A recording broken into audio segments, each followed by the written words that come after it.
Oke, Assalamualaikum warahmatullahi wabarakatuh. Perkenalkan, nama saya Haris Badian Effendi dengan NIM K00230774 dari kelompok B10. Di sini saya akan membahas tentang anatomi, yaitu kinetouropoetika dan reproduksi. Jadi, pada pembahasan kali ini saya akan membahas mulai dari organa genitalia feminina, kemudian organa genitalia maskulina, dan juga uropoetika atau sistem eh, ekspresi gitu ya, ekspresi urin. Nah, untuk yang pertama saya akan membahas mengenai organa genitalia maskulina, yaitu yang pertama ereksi dan ejakulasi. Nah, ereksi dan ejakulasi ini apa sih? Jadi sebelum itu kita akan membahas tentang vaskularisasi penis. Karena ereksi dan ejakulasi itu nanti akan berhubungan dengan vaskularisasi penis. Oke, yang pertama, penis itu ada namanya arteri. Di sini tuh ada namanya arteri dorsalis penis yang sinistra et distra. Gitu ya. Ada arteri dorsalis penis, sinistra, dan distra. Kemudian untuk venanya itu ada dua, vena dorsalis profunda penis dan juga vena dorsalis superficialis penis. Kalau untuk ini yang vena dorsalis profunda penis itu yang ini, yang tengah ini. Sedangkan yang untuk superficialis penis itu kalau di gambar ini kurang kelihatan ya karena di lapisan berikutnya. Karena namanya superficial itu berarti berada di permukaan. Sedangkan yang ini tuh ada di profunda atau lebih dalamnya. Nah, yang superficial nih, yang ini loh, yang kecil. Nah, yang ini. Ini tuh namanya dorsalis superficialis penis. Kalau untuk arterinya tadi yang merah ini ya, kanan dan kiri, sinistra, extra. Itu untuk vaskularisasi penis. Nah, ini kemudian ada gambar lagi. Kalau tadi arterinya dorsalis penis, nah di ini kan namanya eh, cavernosum ya, corpora cavernosumia penis. Itu nanti corpora cavernosumia penis itu akan ada arteri profunda penis yang menjalar ke depan ini. Kemudian satunya adalah eh, corpus spongiosum yang bawah ini. Corpus spongiosum itu nanti ada arteri bulbi penis. Ini kan corpora cavernosum atau corpora cavernosa. Kalau dua itu corpora cavernosa, kalau satu corpus cavernosum karena untuk cavernosanya ini ada dua kanan dan kiri, makanya namanya corpora cavernosa.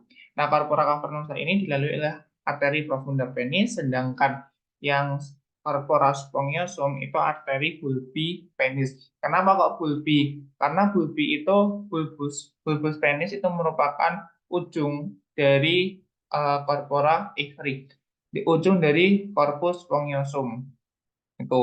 Nah, ini kemudian ada vena dorsalis profunda penis sama vena dorsalis superficialis penis. Nah, kalau di sini jelas ya, kalau yang profunda dia lebih dalam. Kemudian untuk superficialis yang ini itu lebih luar daripada yang profunda.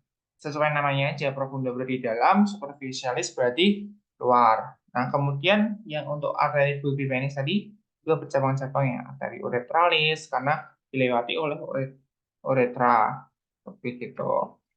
Kemudian lanjut. Nah, ini. Jadi kalau ini penampang bintang ya. Ini ada corpora cavernosa, kemudian ini ada corpus spongiosum, dan ini dilewati oleh arteri profunda penis. Di dalam arteri profunda penis, itu nanti ketika berada di corpora cavernosa, dia itu akan mencabang lagi menjadi arteri heliciae.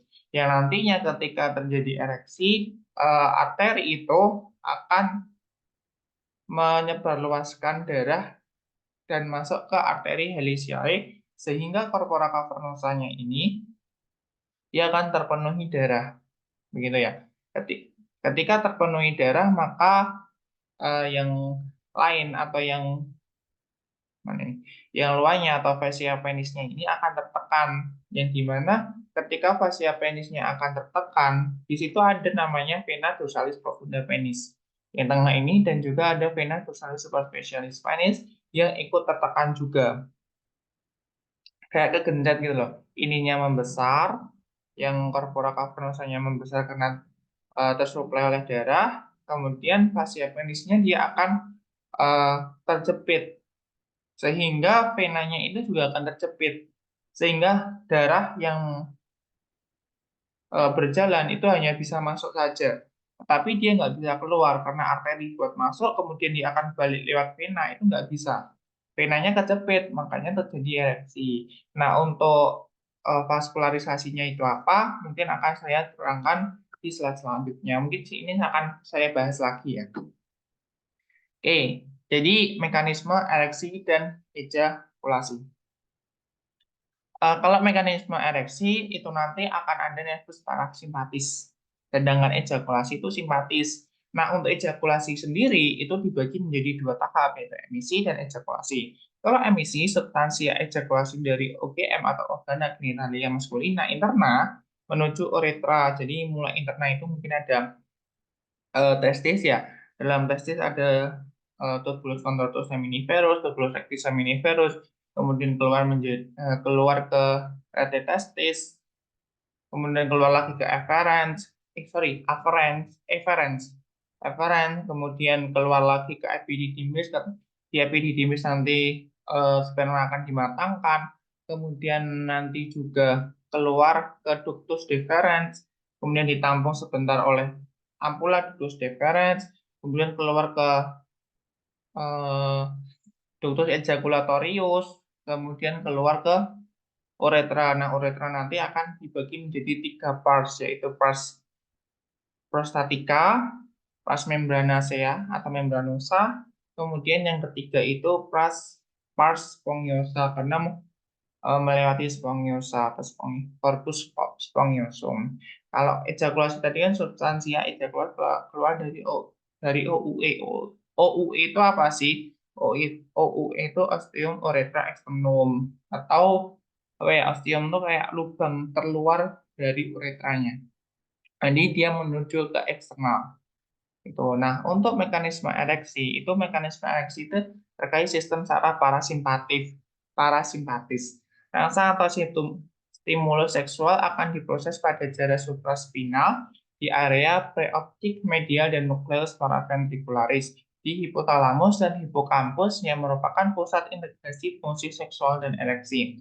Impuls dan SSP, hipotalamus dan hipokampus dibawa ke efektor melalui serabut parasimpatis segmen sakral 2-4. Kemudian sedangkan inhibisi atau ereksi dibawa oleh serabut saraf simpatis segmen lumbar 1-3. Oke, untuk reseptor afferent itu nervus dorsalis penis. Untuk sensibilitas menuju sentrum CLMS segmen sakralis 2-4. Nah, eferen oleh nervi erythematosus yang merupakan serabut parasimpatis sehingga memberi efek berupa yang pertama relaksasi otot polus corpus cavernosus penis. Nah, corpus cavernosus penis ini. Kemudian terjadi dilatasi arteri Heliciana. Nah, arteri Heliciana itu merupakan cabang dari arteri profunda penis. Jadi nanti akan di sini kayak menyebar gitu dalam corpus cavernosum sehingga darah masuk mengisi cavernae sehingga tunika albuginnya terekang sehingga vena-vena menembus tunika tersebut. Dengan cara ini aliran keluar dari jaringan erektil dihambat sehingga tekanan internal meningkat dan tetap dipertahankan dalam keadaan demikian. Dengan demikian panjang dan diameter penis bertambah besar dan disebut berada pada posisi ereksi. Jadi seperti yang saya jelaskan sebelumnya, bahwasanya eh, darah itu masuk melewati arteri profunda penis. Arteri profunda penis dia mempunyai cabang namanya arteri Heliciae.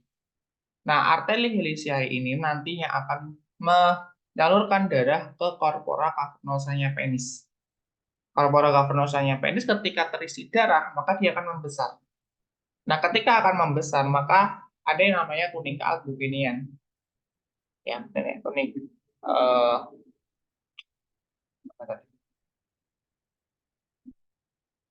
ya tunica albuginea. Tunica albuginea ketika terjepit dalam tunica albuginea atau facies penis ini terdapat vena dorsalis profunda penis. Ketika terjepit, maka vena atau aliran balik dari arteri tersebut atau dari darah tersebut dia akan tertutup atau kejepit sehingga darah hanya bisa masuk tetapi dia nggak bisa keluar. Ketika dia nggak bisa keluar, maka otomatis kan darah menambah terus tuh. Jadi penisnya dia akan membesar karena ketambahan darah dari corpora cavernosa lewat arteri Heliciae gitu.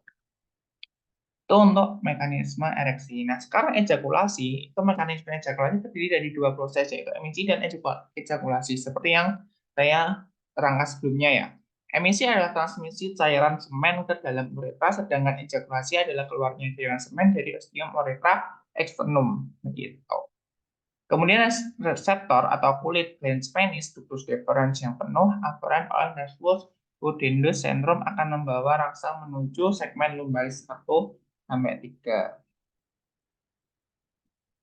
Pada saat proses emisi, dinding ductus deferens berkontraksi, otot-otot kelenjar vesikalis dan bulbo ureteralis berkontraksi, sphincter vesika urinaria berkontraksi, proses ejakulasi menyebabkan kontraksi arteri Helicinae sehingga bisa mengalirkan darah ke venula dan ditambah kontraksi musculus bulbus spongiosus dan musculus ischiocavernosus sehingga dorongan mekanis untuk mengeluarkan semen dari uretra. Jadi ketika terjadi ejakulasi itu nggak cuman, jadi banyak dari itu kan dalam cairan sperma ya, cairan ejakulasi itu isinya nggak cuman sperma aja. Jadi itu ada yang namanya semen. Cairan semen itu nanti akan berisi mulai dari kelenjar prostat, glandula prostat, kemudian ada glandula vesicula seminalis. Itu nanti yang akan mempunyai fungsi-fungsi tersendiri yang nantinya akan saya bahas di slide selanjutnya. Dan itu cairan tersebut akan bergabung dengan sperma untuk keluar. Karena tanpa kedua cairan tadi dari glandula prostatica dan juga glandula vesicula seminalis, mungkin sperma itu nggak bisa terlindungi karena mempunyai mekanisme dan juga fungsi-fungsi tersendiri, begitu ya. Nah, ketika keluar dengan ini, maka kan ketika glandula prostatica dan juga glandula vesicula seminalis itu mengeluarkan sekret atau mengeluarkan kelenjarnya, maka dia akan ada kontraksi kan di situ untuk mendorong cairan tuh keluar. Karena ketika ejakulasi itu vesicula seminalis itu juga akan kontraksi untuk mendorong apa namanya cairan atau sekret dari glandula vesicula seminalis itu akan keluar. Tuh. Yang selanjutnya, nah ini akan membahas tentang kedua glandula aksesoria pada pria. Itu ada apa sih? Ada tiga ya. Yang pertama ini. Jadi kalau dari gambar ini, itu kan testis harusnya di bawah ya. Tapi ini diangkat ke atas untuk mempermudah kita untuk bisa memahaminya. Kan kalau ini kasih ke bawah kan agak ribet untuk memahami. Jadi kan yang pertama itu ada glandula apa nih? Glandula vesicula atau vesicula seminalis. Kemudian selanjutnya itu ada yang namanya prostat. Prostat ini. Sebelum prostat itu ada namanya ini apa namanya? Ya vesicula seminalis ya. Nah, habis itu ada glandula bulbourethralis paling bawah. Jadi paling atas itu vesicula seminalis, di bawahnya itu ada prostat, kemudian yang terakhir itu glandula bulbourethralis gitu ya. Nah, ini untuk penjelasan satu persatu. Yang pertama adalah vesicula seminalis. Vesicula seminalis itu dua buah organ bulbus, jadi kanan dan kiri ya. Dextra et sinistra. Terletak pada permukaan posterior vesika urinaria, kemudian ductus deferens di sisi medialnya vesicula seminalis. Ini termasuk ductus deferens ya, karena masih bergabung atau masih kelanjutan dari ductus deferens tadi. Kemudian ini kan berlobus-lobus ya kalau dilihat. Ini yang glandula vesikulanya atau vesicula seminalis yang ini prostat. Dan dia berada di atas prostat gitu ya. Nah, fungsinya untuk apa sih? Gitu kan. Fungsinya yaitu pertama menghasilkan sekret yang ditambahkan pada cairan semen. Yang seperti yang saya jelaskan di awal tadi, bahwasanya sperma itu nggak keluar cuma sperma doang, tetapi juga ada cairan semen. Kemudian ada yang sekret mengandung fruktosa untuk nutrisi sperma dan prostaglandin untuk mobilitas sperma. Jadi ketika sperma itu keluar dari epididymis kan gunanya untuk maturasi sperma atau pematangan sperma. Pematangan sperma ini dia akan keluar melalui ductus mengeluarkan ductus deferens. Itu nanti dia akan bertemu di berada di itu nanti ya ductus deferens itu mengarahnya dari vesicula seminalis dan itu nanti akan bertemu sekret vesicula seminalis yang mempunyai fruktosa dan prostaglandin. Fruktosa gunanya untuk yang namanya fruktosa ya gula. Dia untuk memberikan nutrisi pada sperma, sedangkan prostaglandin yaitu akan melicinkan kan sebagai motilisasi sperma atau pergerakan sperma gitu ya. Nah, kemudian dinding vesicula seminalis dapat berkontraksi selama ejakulasi, mendorong isinya ke ductus ejaculatorius, sperma keluar ke uretra. Jadi kan seperti yang saya bilang tadi bahwasanya ketika ejakulasi tersebut, vesicula seminalis ini juga akan uh, kayak berkontraksi sehingga bisa mengeluarkan sekretnya. Terus yang terakhir mengkoagulasi semen setelah ejakulasi. Oke, untuk arterinya itu ada arteri vesicalis inferior, kemudian arteri rectalis media, kemudian vena. Venanya bermuara ke vena iliaca interna. Kemudian intervensinya berasal dari plexus prostaticus, cabang plexus hypoplasticus inferior yang memberikan cabang ke glandula vesicae, dan yang terakhir yang banyak itu menuju nodul iliaci interni. Nodul iliaci interni. Kemudian selanjutnya adalah glandula prostata. Glandula prostat ya. Struktur umumnya terletak antara kolom vesicae diafragma urogenital, kolom vesicae dan diafragma urogenital. Diafragma urogenital ya. Kemudian difiksasi di ligamenum puboprostaticum, kemudian muara pada uretra pars prostatica melalui ductus prostaticus. Ya. Jadi nanti kan uretra itu dibagi beberapa pars ya, ada yang preprostatica, prostatica, kemudian membranosa, kemudian yang terakhir cavernosa gitu ya. Nah, ini tempat muaranya berada di ductus prostaticus. Itu. Kemudian ada 5 lobus, anterior, medius, posterior, lateral, dextra, et sinistra. Mungkin bisa dilihat di sini ya. Kemudian ada 4 zona transisional, peripheral, sentral, peripheral. Sentral di sini, kemudian transisional di sini, peripheral di sini, ini anterior, gitu. Kemudian di sini juga ini kalau dengan gambar lainnya, tapi kurang lebih sama kok. Untuk fungsinya menghasilkan cairan tipis seperti susu yang mengandung asam sitrat dan fosfat asam yang ditambahkan saat ejakulasi. Nah, sekret prostata ini bersifat alkalis atau basa sehingga menetralisasikan suasana asam di dalam vagina. Nah, jadi kan glandula prostata itu dia sifatnya basa ya. Sedangkan nanti di dalam vagina perempuan dia itu suasananya asam. Ini dalam vagina itu suasananya asam. Nah, dengan ditambahnya glandula prostata, dia itu bisa melindungi sperma dengan basanya atau sifat alkalisnya.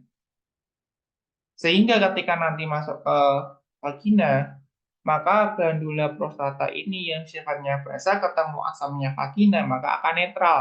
Ketika netral, yaitu spermanya nggak apa-apa, karena sperma itu nggak bisa hidup di dalam keasaman.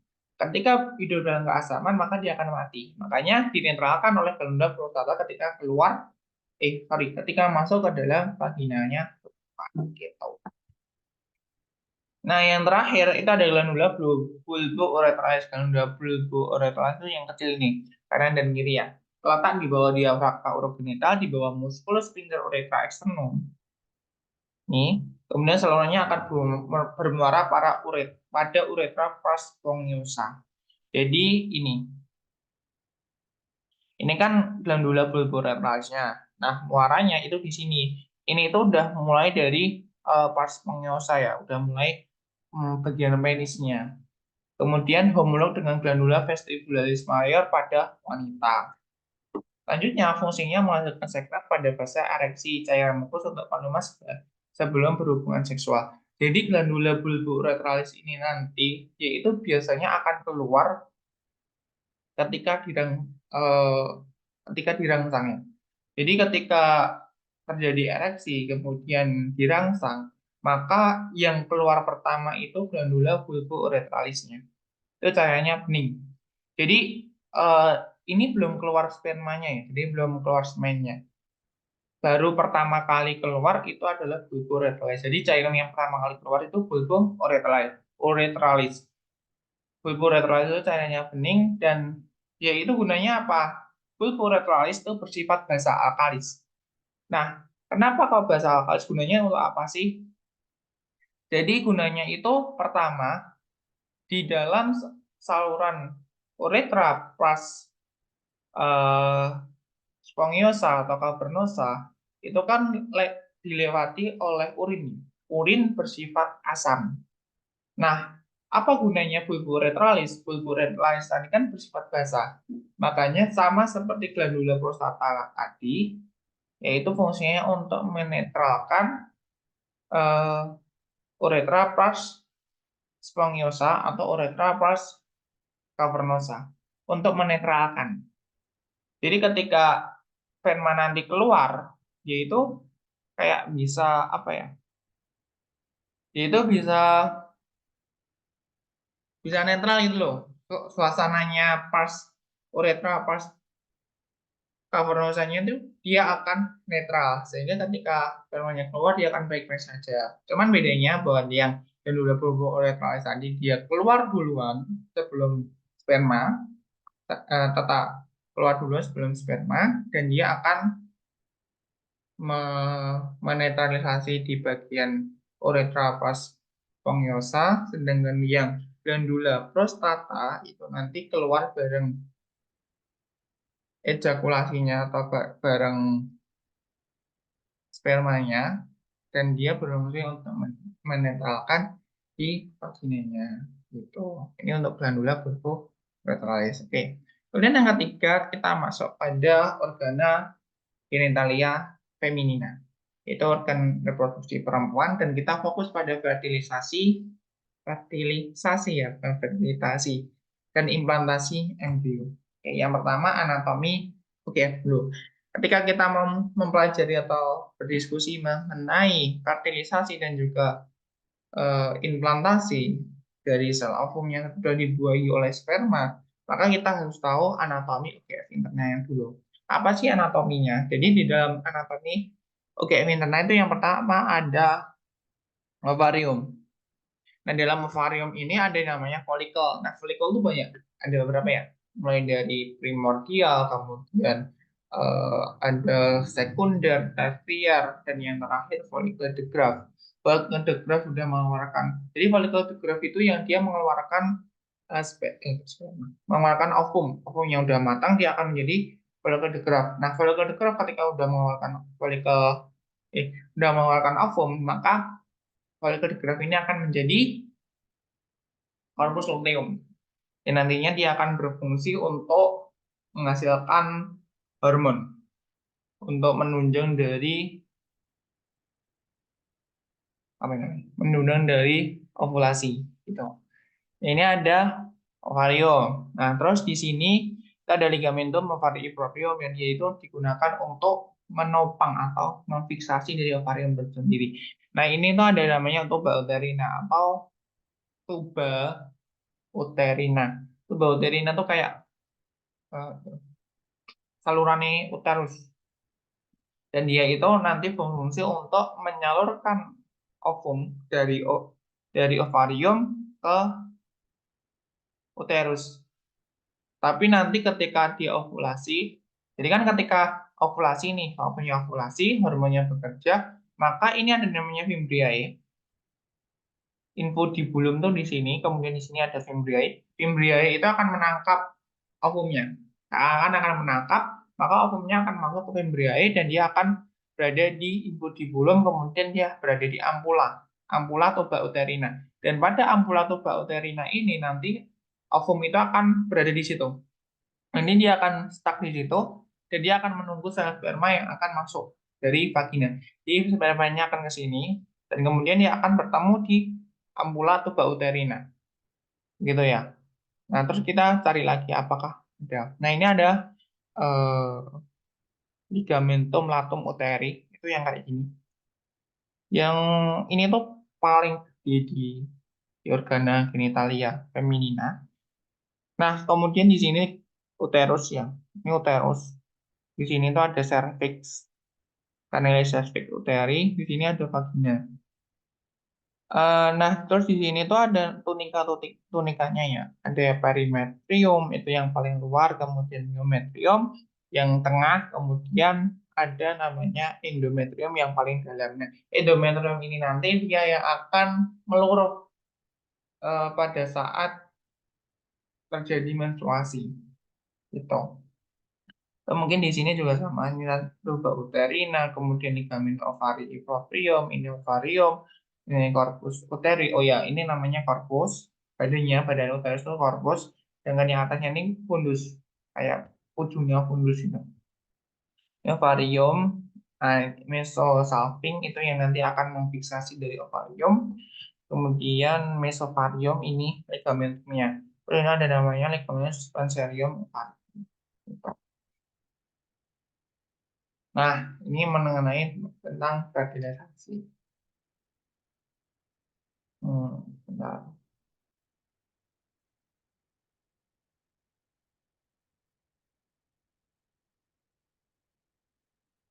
Nah, saat berhubungan dengan traktus genitalis wanita, itu yang cowok atau yang sperma, itu akan terjadi pengaktifan spermatozoa untuk proses fertilisasi dinamakan kapasitasi spermatozoa. Nah, 5 sampai 10 menit setelah ejakulasi sperma bergerak menuju ampula tuba uterina dibantu oleh kontraksi uterus dan tuba falopi yang dirangsang oleh prostaglandin dan oksitosin. Ini kan aku bilang yang ampula ini ya. Di sini nanti atau mungkin di sini mana ampula. Nah, di sini itu nanti akan terjadi kayak namanya dia akan gerak di sini. Di sperma akan masuk di sini, menemui di sini dan terjadi fertilisasi. Nah, kemudian enzim hyaluronidase dan enzim proteolitik terdapat dalam akrosom sperma, penting untuk mencerna protein dalam elemen dasar jaringan yang terdapat pada ovum. Kemudian terjadi transport zigot oleh gerak epitel bersilia ke arah yang diaktifkan oleh estrogen. 5 sampai 7 hari blastokista sampai di uterus dan implantasi. Nah, jadi kan ini mulai dari D0, fertilisasi, kemudian dia menjadi zigot, kemudian D1, D2, D3, dia marula, pertama tuh cells, 4 cells, marula, kemudian inner cells mouse, dan ini ada blastocyst implantation. Kemudian ini di sini terjadi embrio. Nah, di hari 5 sampai 7 ini blastokista sampai di uterus dan implantasi. Implantasi merupakan kerja dari sel-sel trofoblast yang mensekresikan enzim proteolitik yang mencerna dan mencairkan sel-sel endometrium. Sel-sel norma endometrium oleh pengaruh progesteron berubah menjadi sel tisi 2 dan terus mengekspresikan lebih besar lagi glikogen, protein, lipid, dan mineral yang penting untuk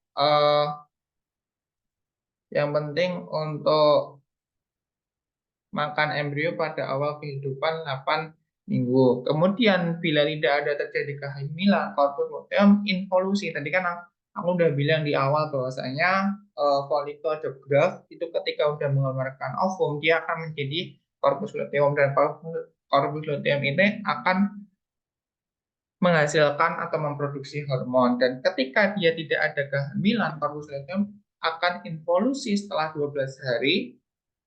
Tapi kalau dia ada kehamilan, corpus luteum akan dipertahankan sampai dengan usia kehamilan 13 sampai 17 minggu.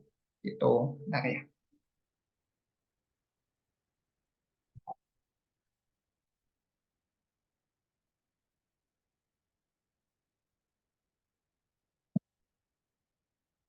Oke. Kemudian selanjutnya adalah implantasi. Implantasi plasenta di dalam rahim dapat dianggap sebagai allograft, dan hal ini menimbulkan pertanyaan mengapa ada toleransi ibu terhadap jaringan non-sel. Ini implantasi nih. Oke. Jadi implantasi blastokista melibatkan serangkaian yang pertama perkembangan konseptus dan rahim reseptif yang tersinkronisasi, kemudian penampalan hasil konsumsi pada rahim, kemudian transformasi endometrium menjadi desidua, dan yang terakhir pembentukan plasenta definitif. Implantasi embrio pada manusia merupakan proses yang progresif dan kompleks. Embrio memainkan peran penting dalam fase reseptif implantasi. Blastox, blastoksis, blastokista menghasilkan prostaglandin, faktor pengaktif trombosit, dan aktivator plasminogen. Komponen proses neoplastik dan inflamasi yang terlibat dalam implantasi blastokista. Blastokista merupakan kekuatan pendorong dalam implantasi. Kemudian untuk wanita hamil, HCG disintesis dalam sinistro-trofoblast yang menanamkan blastokista. HCG meningkat reseptor EH pada sel luteal. Kemudian tindakan luteotrofik atau aktivitas progesterogenik. Kemudian kita membahas tentang progesteron ya. Kita membahas tentang progesteron. Progesteron berperan penting dalam mempersiapkan dan memelihara endometrium untuk penerimaan dan dukungan konseptus selama dan setelah implantasi. Progesteron mungkin memiliki efek suportif langsung pada tromboblast. Jadi kan nanti kan ketika eh, jadi kan salah satu pembuat dari progesteron adalah sel luteum tadi. Kenapa kok sel luteum itu akan dipertahankan beberapa hari? Karena untuk mencegah endometrium itu luruh. Karena ketika endometrium luruh, maka sel atau mungkin zigot yang telah menempel atau ini tuh nggak bisa nempel. Kan ini kan endometrium ya. Kalau endometriumnya luruh, berarti ini juga ikutan luruh. Makanya nggak bisa menempel. Makanya kan karena endometrium itu dia sangat sangat apa ya, sensitif terhadap hormon progesteron dan estrogen. Jadi progesteron dan estrogen itu kalau dia hamil jangan sampai turun. Karena kalau turun dia akan ini luruh, dia akan luruh gitu ya. Terus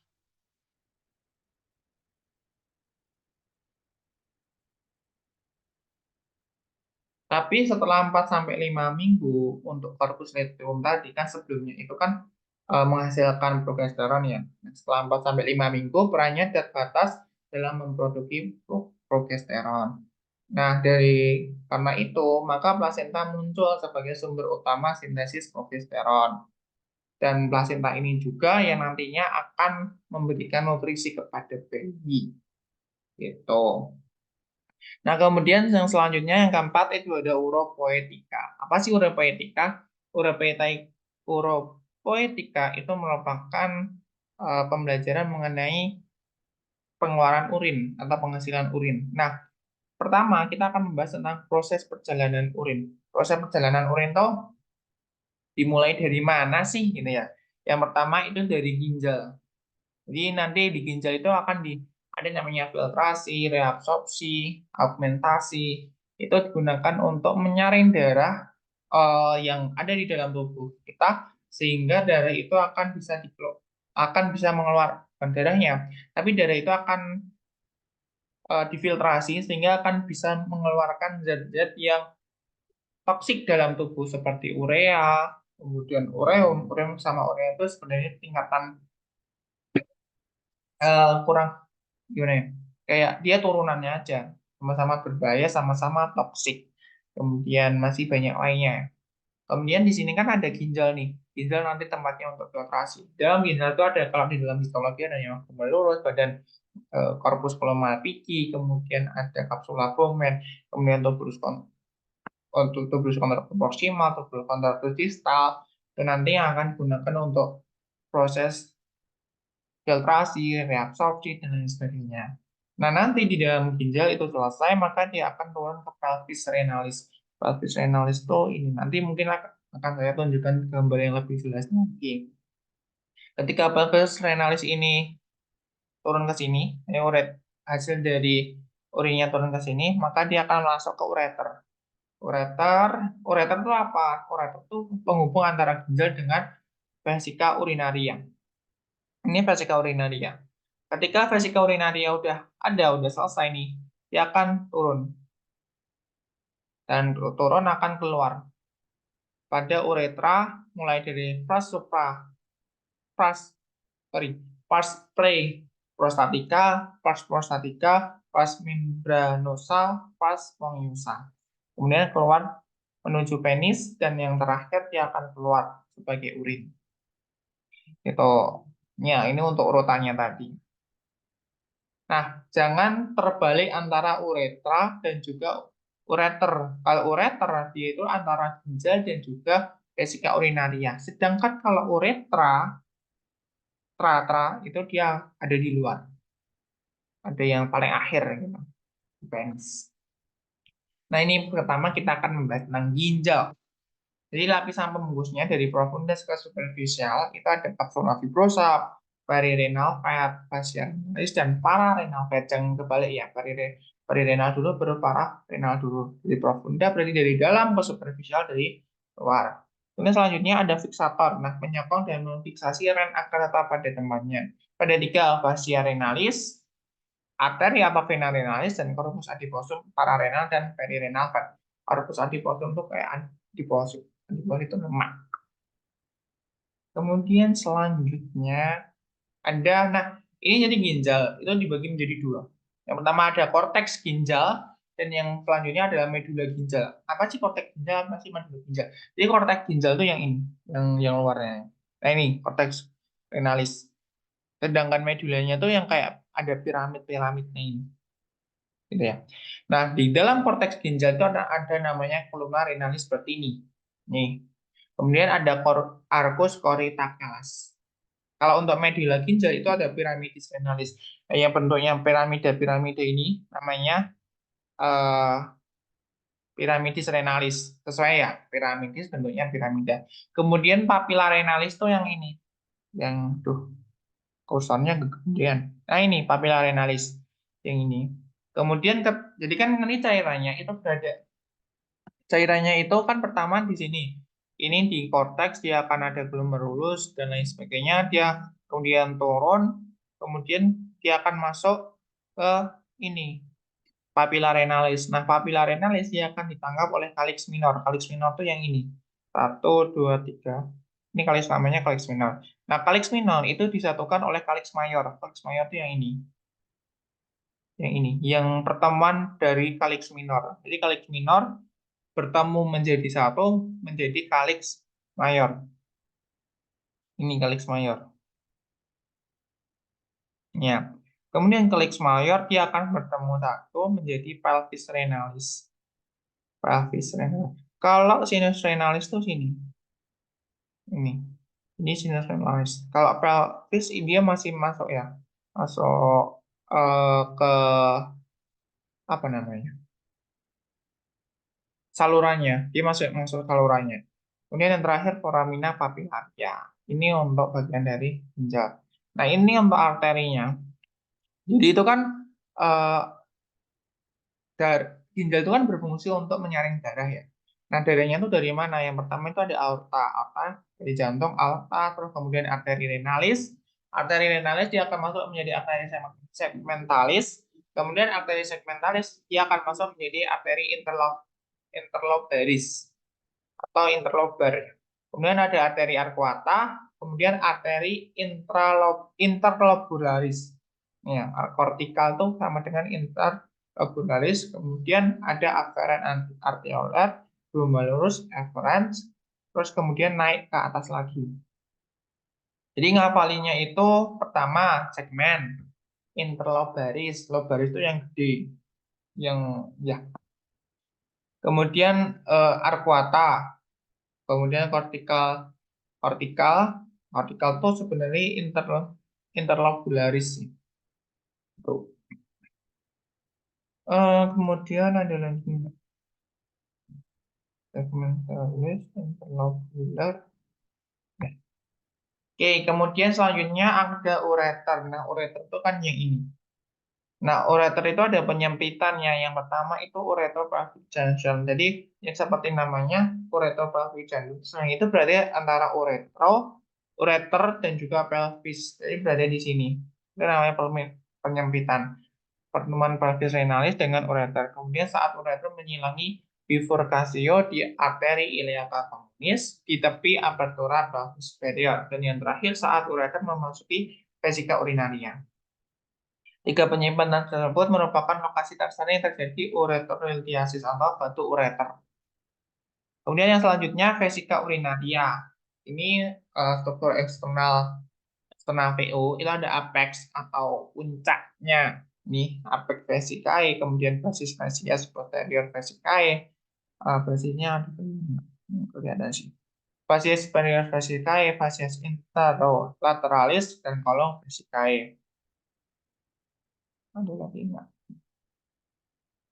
Nah, kemudian untuk struktur interna itu ada tunica serosa, kemudian tunica muscularis yang nantinya itu ada musculus detrusor dan musculus sphincter vesicae. Nah, musculus detrusor ini nantinya akan mengkontraksi vesika urinaria ketika dia akan mengeluarkan kemih atau berkemih atau mengeluarkan pipis atau mengeluarkan urin. Dia akan berkontraksi sehingga akan mendorong urinnya untuk keluar. Itu namanya musculus detrusor. Kemudian ada tunika submucosa, tunika mucosa, kemudian tunika mucosa itu dibagi menjadi 5, trigonal vesicae lioteuchi, muara ureter atau ostium ureteris, ostium uretrae internum, plica interureterica, dan ovulae vesicae. Kemudian yang terakhir uretra. Nah, uretra ini terbagi menjadi 4 ya. Kalau di sini 4, ada yang menyebutkan 3. Tapi sebenarnya preprostatika itu juga ada. Preprostatika itu sesuai namanya berarti sebelum prostat. Nah, sebelum prostat itu di sini. Ini namanya preprostatika. Dikelilingi musculus sphincter uretra interna. Di sini ada musculus sphincter uretra. Ini ada. Oke, selanjutnya yang kedua pras prostatika. Tadi kan pars prayer ya, sekarang prostatikanya. Nah, di pras prostatika itu ada namanya crista uretralis, sinus prostaticus, folliculus seminalis, utriculus prostaticus, maraductus ejaculatorius. Nah, kalau di sini ada ya, ini utricle, kemudian sinus prostaticus, folliculus seminal, udah itu untuk gambarnya. Selanjutnya, nah, nggak bisa. Nah, kemudian yang terakhir pars membranosa dan pars spongiosum. Kalau yang membranosa itu yang ini, setelah prostatika sebelum eh, cavernosa atau kalau di sini apa? Spongiosa. Jadi kalau di sini itu namanya membranosa dan ini yang paling pendek di antara ketiga pars prostatika, pars membranosa dan juga pars spongiosa. Gitu. Ini paling pendek ya. Kemudian yang terakhir itu pars spongiosa. Mulai dari sini sampai keluar. Ini namanya pars spongiosa dan dia itu panjangnya paling panjang di antara yang lain. Tuh. Nah, kemudian yang terakhir tuh berkemih atau pipis. Ini termasuk orofaetika juga. Nah, berkemih itu gimana sih? Jadi, atau berkemih atau miksi, itu proses pengosongan kandung kandung kemih setelah terisi urin. Miksi melibatkan 2 tahap. Yang itu yang pertama, itu kandung kemih terisi secara progresif sehingga tegangan pada dindingnya meningkat melampaui nilai ambang batas tahap kedua. Kemudian tahap kedua itu adanya refleks cara disebut refleks miksi yang mengosongkan kandung kemih atau jika gagal setidaknya akan menyebabkan keinginan berkemih yang disadari. Refleks miksi adalah refleks medula spinalis bersifat otonom. Refleks dapat dihambat atau difasilitasi oleh pusat-pusat di korteks cerebri atau batang otak. Kemudian otot polos kandung kemih atau detrusor tadi yang saya sebutkan sebelumnya. Saat berkontraksi, meningkatkan tekanan di dalam PU 60 sampai 40 sampai 60 mili milimol Hg. Kontraksi otot detrusor merupakan tahap utama proses pengosongan kandung kemih melalui potensial aksi dapat menyebarkan ke seluruh otot detrusor. Dari satu sel otot ke sel-sel berikutnya menyebabkan kontraksi seluruh kandung kemih pada saat yang bersamaan. Oke, next. Tonus normal otot detrusor di VU menekan ureter sehingga mencegah aliran balik reflux urin dan PU ketika tekanan di dalam kandung kemih meningkat selama miksi atau selama kompresi kandung kemih. Setiap gelombang peristaltik di ureter, tekanan di ureter meningkat.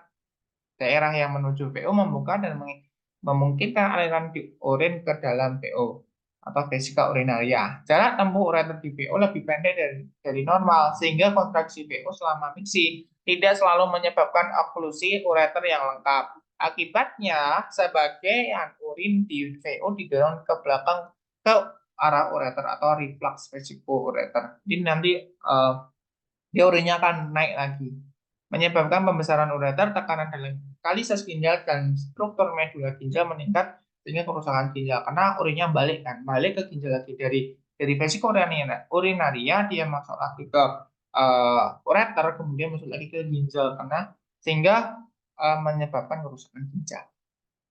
Atau sensasi nyeri dalam ureter dan refleks ureto-renal.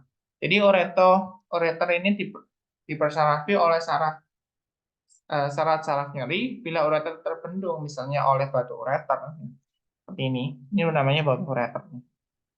Jadi terjadi refleks kontriksi kuat dan nyeri hebat.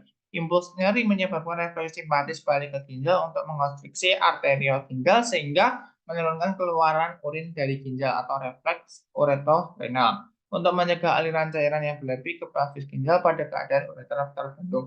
Jadi kalau batu ureter batu yang berada ini sebenarnya batu vesika urinaria ya, bukan batu ureter. Batu vesika urinaria itu sebenarnya kalau kecil dia nggak kerasa.